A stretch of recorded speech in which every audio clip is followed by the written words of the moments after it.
Salesforce DevOps with Copado. We are going to learn Salesforce admin. We are going to cover object model, security, roles, profiles, permission sets, validation rules, sharing settings. In the admin part only, we are going to cover sandboxes like creating the sandboxes, refreshing, cloning. So actually what is a sandbox here and creating, refreshing sandbox means? So as a DevOps engineer, it is our responsibility to provide an environment or a platform or a workspace to developers or to testers. Right. So sandbox is nothing but a test environment where everything is developed or everything is tested before going it into production. So as a DevOps engineer, it is our responsibility to provide an environment for the developers or the testers to give them a workspace. So how can we give that workspace to the developers, or how can we give workspace to the testers?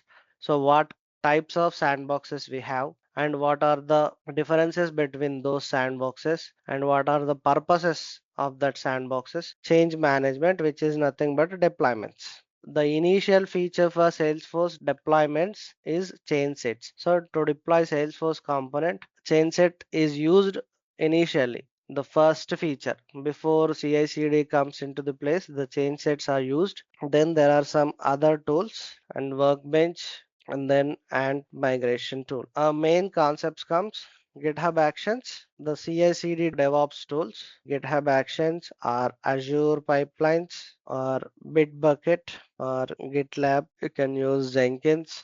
So GitHub Actions and Azure pipelines. So to learn this, we need to know some basics, YAML scripting and shell scripting. Okay. So first we need to know what is YAML language and what is the shell scripting. Why we write a YAML and why we write a shell script. If you consider this change set, workbench and Ant migration tool, they are not supported of Git. So Git is a version control system which tracks each and every file changes. So when, who, what modified, everything will be tracked. So that is what version control system. So using this workbench and Ant tool and change set, that version control system is not supported. That is why the Git concept is introduced. So instead of removing or instead of redeveloping the previous version, if we use a version control, then you can easily come back to the previous version and you can deploy it or you can use it. So with the Git, it is easy to track the history and it is easy to track the changes of developers. So shell scripting is nothing but programming language, but it is not like Java, C++ or .NET. It has minimum concepts and it is not that much complex. Actually, what is mean by script? A set of tasks that are defined in a file. So you are going to define a file. In that file, you are going to define all the tasks and all those tasks will executed in a sequential order. That is what a script does. Scripting always does in a sequential order. So it is like sequential, whatever you have written in your script, whatever you have written, whatever tasks you have defined, in the same way script will be executed. So we are going to learn shell because shell is supported in bash ZSH. YAML is used for GitHub Actions or Azure pipelines or Bitbucket, GitLab, Jenkins. So for each and every tools automate your pipelines or workflows, YAML scripting is used. So inside YAML, we are going to use a shell script. So we are going to construct our execution part in shell and YAML is our file. The next is our main SFDX. So which is now just simply called as SFs. Earlier it is called as SFDX. So it is a CLI, again command line tool, similarly like a Git. CLI means command line interface. So everything is like a commands. You need to learn commands. So when I say command lines, if you search for command prompt in your laptop, all you need to write is commands right here. For example, cd dot dot. So this is a command which will go back one step backward to the present working directory.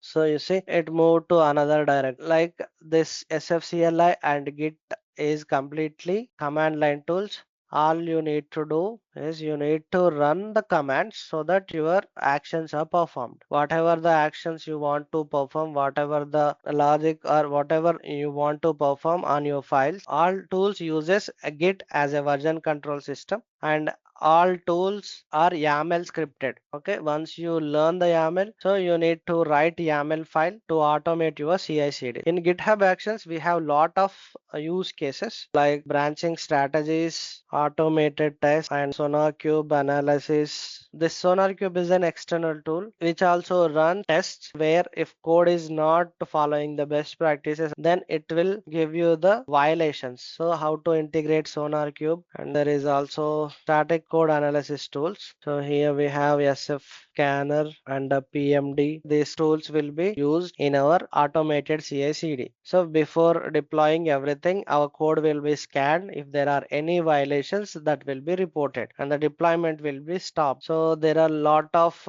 other also in terms of deployments. So like automated deployments, scheduled deployments, and manual. Okay. So we are going to start with Copado. So in Copado, we have two types of formats like a source format, metadata format. So here for everything for GitHub Actions, Azure, Bitbucket. So for all these tools, you need to learn some concepts and you need to learn shell script and YAML. But here Copado, you don't need to learn anything, and Copado is completely UI friendly. So everything you can manage on the UI. You don't need to run any scripts. You don't need to write any code, any script. Everything is manageable using UI. So it is very user friendly, and all you need to learn is a button click. Where are the buttons and how we can navigate from one action to another CRT, which is nothing but Copado robotic testing. Okay, Copado robotic testing is a AI tool introduced by Copado, and what it does automation testing, the functional testing and a UI testing, everything is automated using CRT. So it is a AI tool that automates your project or your code testing. I have covered almost all the topics that are going to cover as part of this. Thank you all.